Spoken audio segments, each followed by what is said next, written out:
Okay, this video is about dealing with horses when they pull down and buck you off their back, when they want to pull on the rein or pull on the bit and buck you off their back. What should you do? I talked about that a lot. The most important thing in horsemanship or in riding is controlling the directions. But the problem is we can control the directions in a good way by a good reaction, which means he wants to change his direction.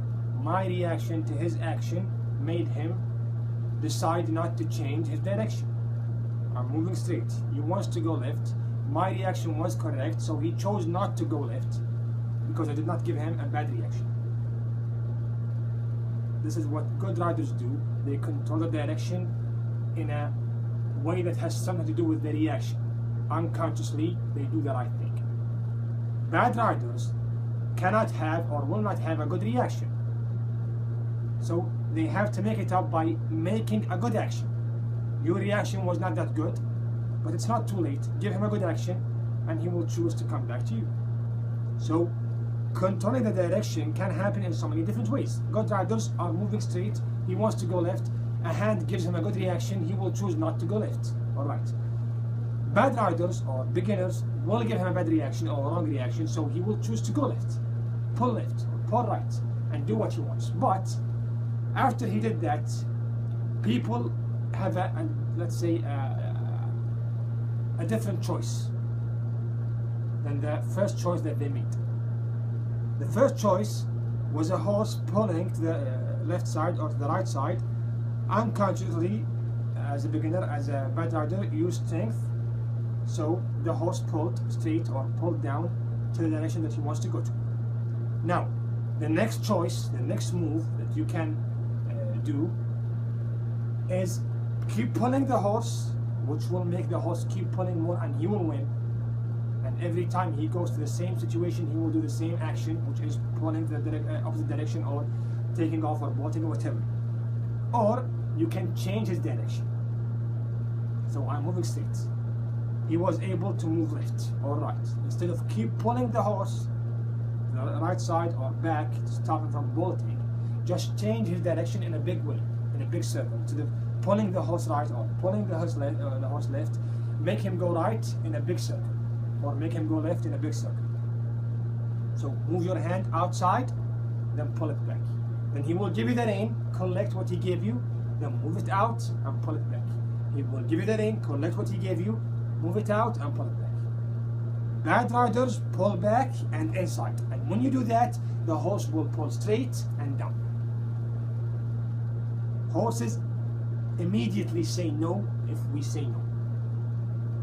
The first action or reaction is to say no if you are saying no. So pulling back and inside makes the horse pull straight or down and left, which is completely to the opposite of what you did. So if you pull here, he will pull there. If you pull here, he will pull there. So he keeps refusing. So if you move the hand outside, instead of pulling to the left side or down, he will pull straight. Then move it out again, he will pull right, or give you the rein. Of course, pull or collect, then collect the remaining of the rein, what he gives you with the rein, with the neck, with the mouth, and put it to the left side, or give it to the left side, the left hand. Then move out again and collect. Move out again and collect, because collecting the rein by using the back is a bad thing. A bad rider pulls back, then use the back. Pulls right, then use the back. Or pull left, then use the back. And using the back to pull will make you lose your balance and you will fall from the horse. A good rider never pulls with his back. He can move the back or straight or left or right, but he will not pull the horse with the back. He pulls the horse or collects the rein with the hand, not the back. Bad riders collect with the back. And when you do that, you will lose your balance on the horse's back, and he will be afraid because the balance on his back is not, let's say, steady. You're not holding yourself on his back, so it's dangerous in his opinion, so he wants to buck you off his back. If the saddle is moving on his back, he wants to buck it off. If there's something moving on his back, he wants to buck it off. So using the back to pull, right or left or back, is a bad thing to do. So bucking is a reaction for a bad action from the rider. So the horse is not to blame. Now, he did something wrong, If you give him a good reaction, he keeps getting better. If you give him a bad reaction, he keeps getting worse.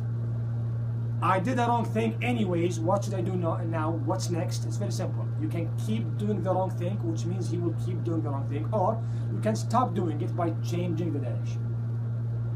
Pulling back is not, was not, and will not be the answer. Controlling the direction was, is, and will always be the answer. But of course, changing the direction or controlling the direction has so many types. I said before, some people do it with the spurs, some people do it with the leg, some people do it bareback, some people do it with the saddle, some people do it with the leg or the hand. It depends on your way of riding. Good riders, in my opinion, or best riders, do it as a reaction, not an action. He's moving straight. His hands are straight, still he's controlling the direction. How? The horse is changing his direction. I did not give him a good reaction, so I controlled his direction. I pointed him to the direction I wanted to go to in a good way. Bad riders will give the horse a bad reaction, so he will be successful in what he does, in what he does, or what he did. After doing what he wanted to do, if you keep pulling back, he will keep doing it. So if he was successful in what he does, he will keep doing it unless you give him a reason, or you give him a reason to stop doing it. Changing the direction and controlling it gives him a reason to stop doing it. Of course, changing the direction and not controlling it will make him bolt more. Because when you pull the horse to the right side or the left side in your strength, the horse cannot see, and when horses cannot see, they bolt more. They don't stop. Unless you cover the eyes completely, and sometimes even when you cover the eyes completely, the horses will hit what's in front of them and keep bolting in some cases, and take off. So controlling the direction means controlling it, not just pointing him at something in the right side or the left side. I mean actually controlling the direction, for real. But you have different ways of controlling the direction. To me, as a reaction, controlling the direction as a reaction is the best thing. Controlling the direction as an action is a good thing, but it's not the best thing. So the secret is in the neck, the secret is in the shoulder, the secret is in the direction, not strength, not pulling back, not hitting the mouth, not hitting the belly or the body or the back. It's the direction. Now, how can I control the direction? You have so many different ways, but the goal is one. All of them have the same goal. All of them have different ways of achieving or reaching to that goal or destination. So, train your horse. If you're a beginner or a bad rider, train your horse about directions once a week, twice a week, 3 times a week. Like if we say you ride the horse daily, at least 3 times a week or 2 times a week, it should be about directions. A full workout for directions. While leading or while riding. Of course, as a good rider, you keep doing it. A good rider will direct the horse in leading, in the paddock. While riding, unconsciously, he's directing the horse. Even without pointing the horse right or directing the horse right or left, he's controlling the direction. As I said before, instead of moving him left or right, he is trying to move right and was not successful, and that is controlling the direction. Pulling you to the left side is controlling the direction. But again, if you want to go to the right side, and I prevent you from going to the right side, that is controlling the direction. So a good rider keeps doing it. As a bad rider, or as a beginner, sometimes you don't care about it too much, so it becomes a problem. So at least once or twice a week, give him a full workout that is based on controlling the direction. Control his direction.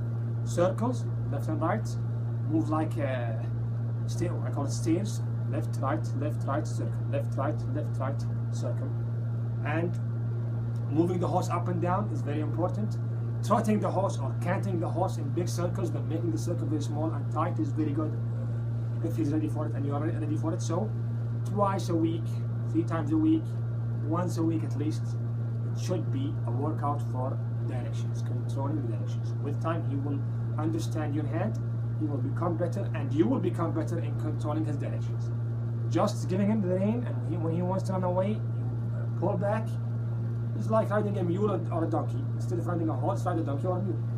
Riding horses, the real art, the real horsemanship is controlling the directions, which comes from real trust, of course. But that's, let's say, a higher level or for good riders, not for beginners. So That's my opinion about the directions. You can control it by a reaction as a rider. You can control it by an action as a rider, or as a beginner. As I said before, not everyone can do the right thing, of course, but everyone can stop doing the wrong thing. Don't do the right thing. You're not ready for it. Okay, but stop doing the wrong thing. What is wrong in this case? Pulling back. What is wrong in this case? Using straight. Start to control the directions, and in the future, you will be able to do the right thing, which is the good reaction while he's pulling. You will give him a good reaction. That's my opinion about this issue or this matter.